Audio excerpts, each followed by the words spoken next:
All right, so let me go ahead and get this lesson going. So, oh, real quick. So I have, let's see here. So I have this lesson built up right here. And I realized I've been going off of this, but I never uploaded it over to the repo, right? So just kind of show you guys where to get it. Right now, I don't have it on the main branch, the master branch. I have it on the curriculum V21 branch. I don't know if anyone even like noticed this if you guys look at this repo that I put up. But if you go to the curriculum branch here, you will see that I have a new section called lessons, and that's where this guy will live.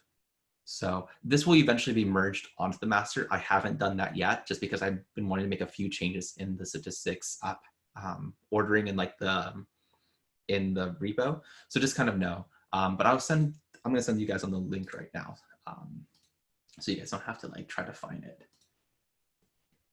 Okay, so just know that's what we're going off of today. Cool. All right. So let's see, good and all right on time.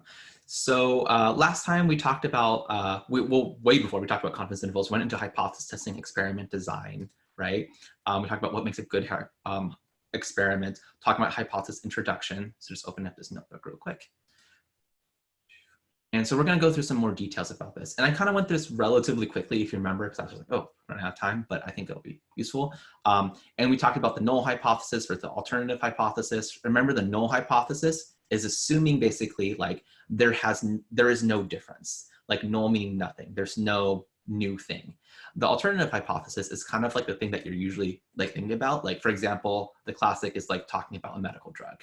If you're saying, you know, a medical drug versus a placebo, which is like nothing, right? Your null hypothesis is saying there's no difference between my new medical drug and a placebo. So nothing's different. And that's our null hypothesis. Our alternative hypothesis basically is saying there's an effect.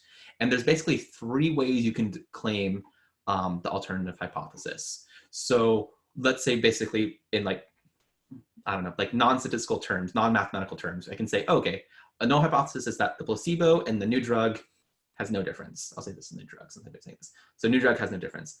Alternative hypothesis, one of them could be, oh, the new drug is more helpful for, you know, curing a disease than a placebo. So it has an effect.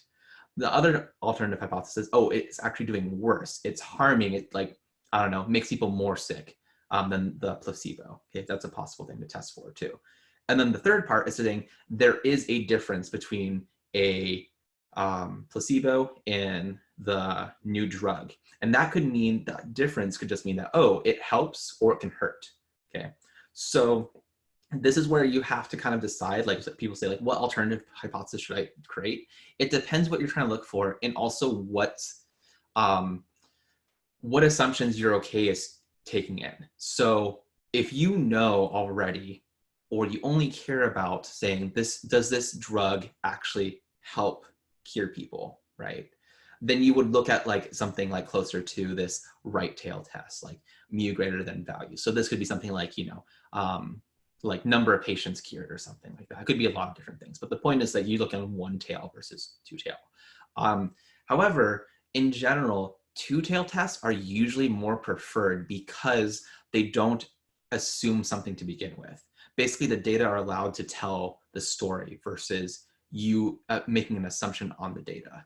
And so for the record, like if you look at like scientific journals in general, they'll tend to focus on two-tail tests because it's more conservative. Basically, if you can pass a two-tail test, you are more likely to like show like, oh, that's a real thing versus a right tail versus a left tail test.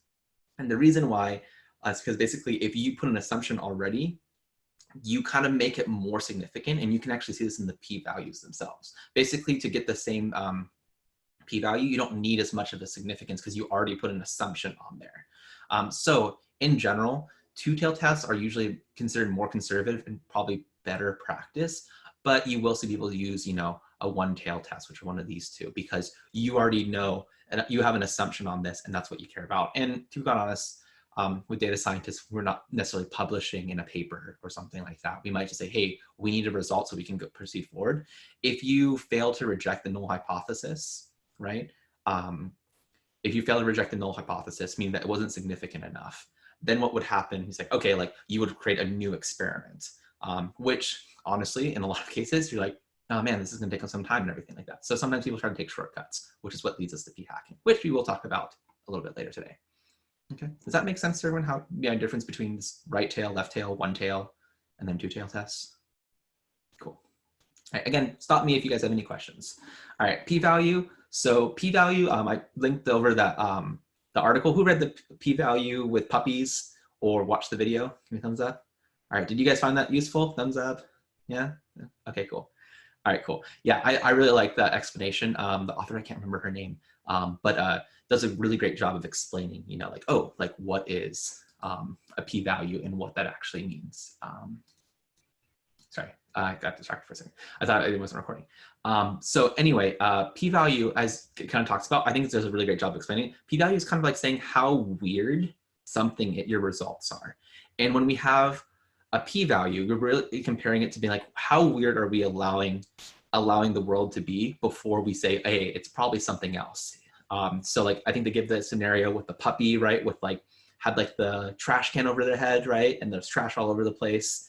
And they said like, well, technically there could have been someone who broke in, trashed the whole place, put the trash can on the puppy, and then right as you were coming in, like left, and like, that's how it could happen. Like that technically can happen, but that's relatively weird.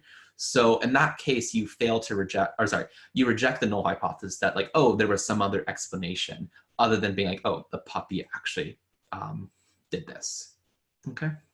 I think that's a really good like explanation of like a p-value, like what does this actually mean? Numerically speaking, our p-value basically, we can calculate this directly from the, I have a little question here. Let's just make sure. Oh, that's okay, Nadine. Okay. We can actually calculate this directly from the CDF, so the cumulative distribution function. But basically, you'll usually see something like this, where essentially this like kind of blue area is like, so for this one tail test, like, oh, these things right here is like, if we have the p-value within this part, these events are very unlikely to happen, so we actually reject the null hypothesis. If it's outside of this blue part, this p-value is outside this blue, then we say, oh, we failed to reject the null hypothesis. That means we can't necessarily disprove this thing. Okay. So one quick thing I will say is that you'll hear people say different things. Has anyone, like in statistics, anyone ever said like accept the null hypothesis or accept the alternative? Good, I see a Cupid like shake his head. That is what you shouldn't say. Like for the record, like you only can say something about the null hypothesis, which means you either reject the null hypothesis, which means the alternative seems more likely, or you fail to reject the null hypothesis, meaning that you couldn't disprove the null. Okay, and those are the real two terminology. It's subtle. It's not, to be quite honest, in my opinion, it's not really that important. But I will say is that the precise language is helpful when you're talking to someone, especially someone who might be more senior to you. It can come off being like, oh, you don't know what you're talking about if you say accept the null hypothesis or accept the alternative hypothesis. Okay, cool. So p-value, one thing we do, we'll introduce alpha value, right? Alpha basically is our significance value. And that's basically saying how weird we're allowing something to go. So this little cute XKCD thing is kind of nice because you can say, okay, like where do we set our significance value? What value do we typically do that you probably saw for significance value?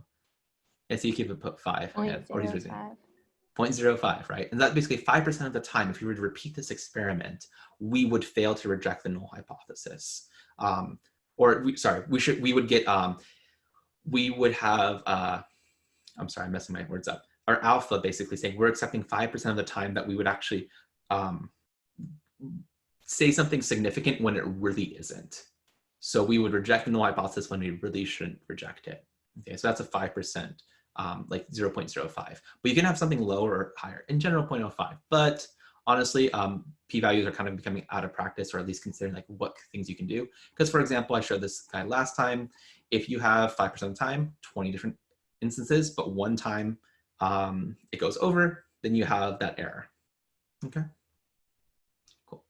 All right, so how's this all sounding? I hope this is more like review, like you guys have gone through section 14 and everything like that, or section 13 even, I think. Sound pretty good?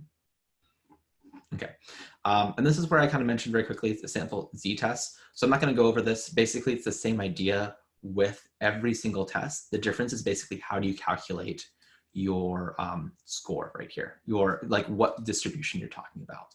And this is where I will say like the main idea is that we say, all right, we state our alternative hypothesis and our null hypothesis.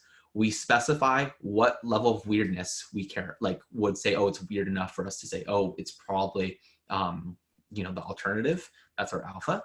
And then we calculate the test statistic. And so depending on your test, whether this is a z-test, a student's t-test, a Welch's t-test, an f-test, a whatever test you're doing, right? This is going to be saying, okay, we're using this to calculate the test statistic. And this is a specific formula that you can use to calculate that statistic. Okay. And remember, statistics is kind of like an overview of like this data set, okay, or whatever your data you're looking at. And then what we do, we calculate the p-value. So this is where technically things can be a little bit different. When you have a t-test, you might actually calculate something called t-star or the t-critical value. Give me a thumbs up if you guys seen t-star or t-critical value. Okay, those are meaning the same thing, by the way. And we would compare the t-value, the t-statistic, with our t-critical value or t-star. But we could also translate our t-star or t-critical, I keep saying t-star because that's how I learned it, but t-critical value into a p-value and then compare it from there. So that's one way we can do it. Or we can do the reverse where we take our alpha, convert it for that specific test, like a t-test, into a t-star t-critical value and compare the t-test, t-statistic directly. And both of those are equivalent to each other. It's just different ways to do different things.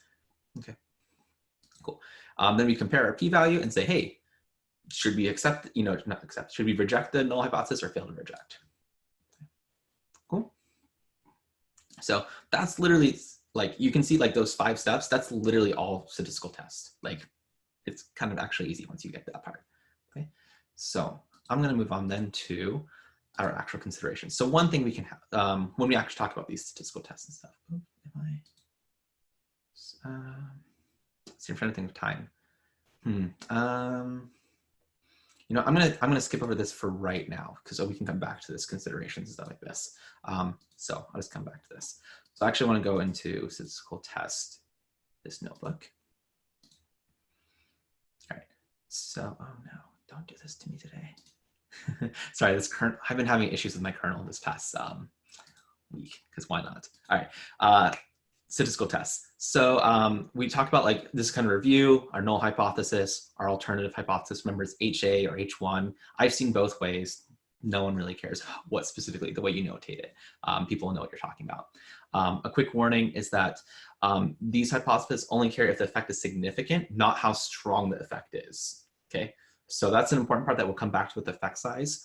But know that basically you can have results that are, we call it statistically significant, meaning that we like reject the null hypothesis, but don't actually have any real practical like reason to care about it. So sometimes you'll hear people talk about like absolute difference or relative difference, and that's the kind of stuff you're talking about. This is really important, like in the medical, like in the medical field and stuff like this. And like who, for example, give me a thumbs up if you guys heard something like along the lines of like eggs are good for you or eggs are bad for you kind of deal, right? So like this can happen, like you can say, okay, like you can have this part and you can have different hypothesis tests and maybe it's the method and maybe just pure chance and stuff like that. There's also one study that I know people hear a lot about. It's like something about like, I'm gonna get this wrong, the exact study, but something along the lines of like, oh, when you turn 40, a woman's eggs are less viable after 40 years old, or like you're more likely to have like, I think it's Down syndrome, like your babies are more likely to have Down syndrome. Have you guys heard something like that? So that, if you look at the studies specifically for that, what's interesting, and you know, you guys can look this up for sure, but like what's interesting, at least for one of those studies, that most of that's based off of, there is a statistical significance in that difference. But the difference, the relative difference, is something like 0.05, I'm making up these numbers for the record, I don't remember off the top of my head, 0.05% to 0.1%. And so it's relatively small compared to like the actual statistical, like relative difference is relatively small, even though it's a statistical differences. So there is a difference, but it's relatively small. So that's an important part to know, is that just because your p-value is super, super small, it means that's statistically significant, but doesn't necessarily mean the effect is really strong. Okay, does that make sense? Cool. All right, that's an important part that like, honestly, a lot of people get confused, like, oh, wow, this p-value is super small. It must be a huge difference. And it's like, oh, there's like almost no difference where you really care about it. Okay, we'll talk about effect size later. So important part is like, when do we actually say there was a real effect? right? So remember we talked about p-values saying about how rare, how strange something is. And then we say our critical value is how weird we're allowed to kind of like accept, like not accept, but reject the null hypothesis, okay? And then I kind of pointed out last time about a study about the weight loss and chocolate study, right? You guys remember that, me mentioning it? This is something called p-hacking. And so the person who did this, I'm just gonna open up this article real quick. Actually, this article is really good explaining this from a different perspective. But what's interesting about this study right here is that basically they found, and it was a published study, basically saying that chocolate helped, I guess dark chocolate, so high cocoa values, actually accelerated weight loss. This was a statistically significant thing that they found. However, if you look at the study and the person who kind of goes through this, kind of like saying what they did, they purposely did this. They purposely made a very small sample size, so not many people. They tested a bunch of different things with a bunch of different effects, and they basically looked to see if something would happen. And so with that, they were able to say, hey, there is a statistical significance on this, but that kind of just came out of like errors, essentially, not errors, but like just pure chance, essentially. And this actually was kind of grabbed by the media, you know, from basically reporters and stuff like that. They saw it was published in a scientific journal, and you know, maybe the reporters didn't do their due diligence of like understanding what the thing is. And it was reported out, and then people just repeat it, and then it's like, hey, this study shows, and this study shows, and like, yeah, this study does show, but there's something more than just one study. It's kind of like you doing one test. There's a 5% chance if you use p equals 0.5, right? Or alpha, I should say alpha equals 0.05, that this was actually incorrect. So that's the kind of thing you have to be aware of and what kind of things you're doing. And this is where I talk about warning and stuff like this. So a lot of times I will tell you, you probably will not mess up actually doing your test. Like your code will run fine. Your code is like 4 lines of code to actually calculate this stuff. But what's gonna be the most significance is saying, am I doing the proper statistical analysis? And if I'm kind of like saying, for example, one of the things we'll see is like a statistical power is one of the things you can do, which happens a lot. It's like you have 100 people and you have a p-value of 0.051 and you're like, dang it, like it is so close. Like, well, maybe I didn't grab enough people. Let me just grab one extra person. That's actually a really dangerous place to be because there's actually a relatively high chance of you grabbing that one extra person and it pushing it towards significance, even though it really isn't. And that's where statistical power will actually be really helpful for us. And that's what we're going to get into next. Okay, or at least that in like effect size and kind of considerations for hypothesis tests will be what we'll come into. So not next, but soon. All right.